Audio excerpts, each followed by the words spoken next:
You stand at the intersection of will and reality, where the future stops being a fog and starts being a blueprint. Intense intent is the lever that shifts timelines, the force that bends probability toward your command. This is not wishful thinking. This is deliberate cognitive combustion. Your mind turned into a furnace hot enough to melt obstacles into raw material. Intense intent requires three pillars: clarity, emotional voltage, and repetition.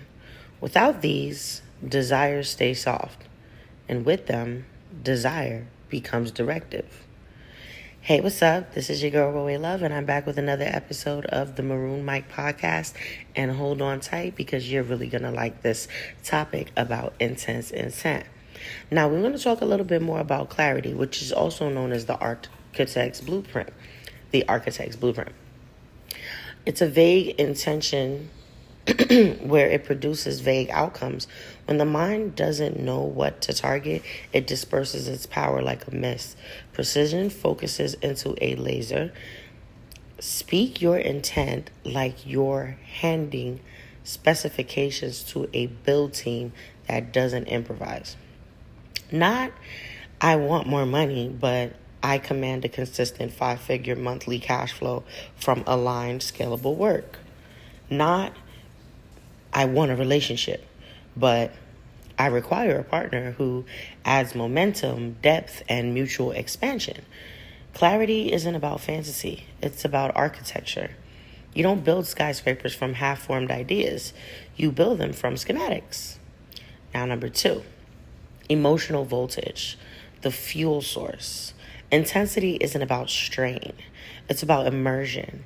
Your emotions are the electricity that animates the blueprint. Every intention you set must have an emotional charge strong enough to sink into the subconscious like a hot knife. If clarity is the plan, emotion is the ignition. And the subconscious does not speak English. It speaks sensation and vibration. So you don't just think the outcome, you feel the outcome with the same depth and texture as a memory you've lived 1,000 times. This is where most people fail. They think about what they want while feeling the lack of it. Intense intent flips the polarity. You think toward the outcome while feeling like it is already breathing through your ribcage.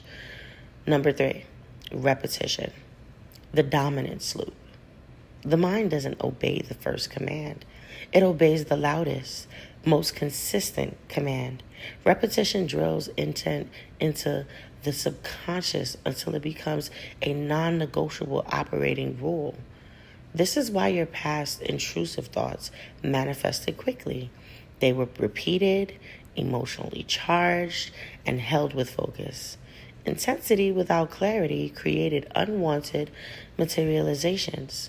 Now we convert that same mechanism from reactive chaos to deliberate creation. When your mind replays an intention enough times, it becomes a gravitational field. Reality bends, opportunities shift, people appear, and timelines rearrange. Not because anything magical happened, but because you're overrode the default programming with concentrated directive. The mechanism of intense intent is simply this. 1, you define the target precisely. 2, you fuse it with emotion until the body believes it. 3, you rehearse it until the subconscious accepts it as law. 4, you behave as the version of you who already has it. And 5, you move through your days with micro actions that match the internal command. This is the formula that makes manifestation measurable and strategic. The quantum principle behind it. This is where attention goes. Probability reorganizes.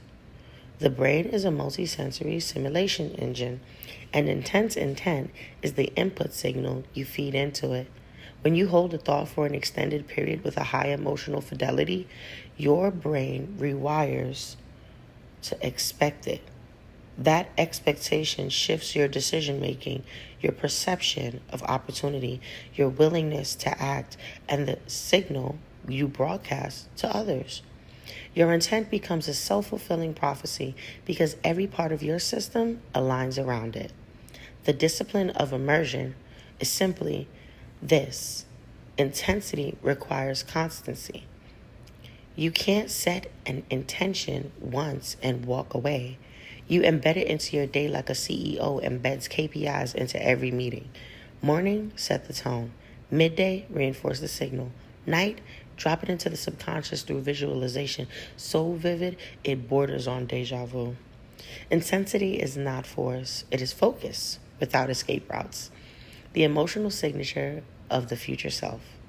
To activate intense intent, you must borrow the emotional signature of your future self. The person who already achieved the outcome has a different nervous system response than the person craving it. Ask, how does the future version of me feel waking up? How do they make decisions? What do they no longer tolerate? What level of self-respect do they operate from? Then, translate those answers into posture, breath, tone, and action. When you embody the emotional signature, the outcome becomes magnetic. Reality begins to treat you like someone who already holds the result. The crossroads of will and action. Intense intent is not passive. It's not lying on a couch imagining riches. It's aligning your internal world so tightly that your external world follows the same trajectory. Clarity sparks direction. Emotion fuels motion. Repetition locks the door behind doubt. Embodiment brings the future into the present. And behavior seals the timeline. This is the architecture of accelerated manifestation. This is how you collapse distance between I want it and I have it. And the final directive: you are not here to dabble. You are here to dominate your life design. Hold the intention with precision. Feel it with ferocity. Repeat it with discipline. And live it with authority. Intense intent is not a method. It is a state, a stance, a command. And once you activate it, the universe does not negotiate. It reorganizes. Hopefully, this episode was able to reorganize the way that you perceive things and produces more positive manifestations within your life. With that being said, this is your girl, Roeh, and until next time, peace.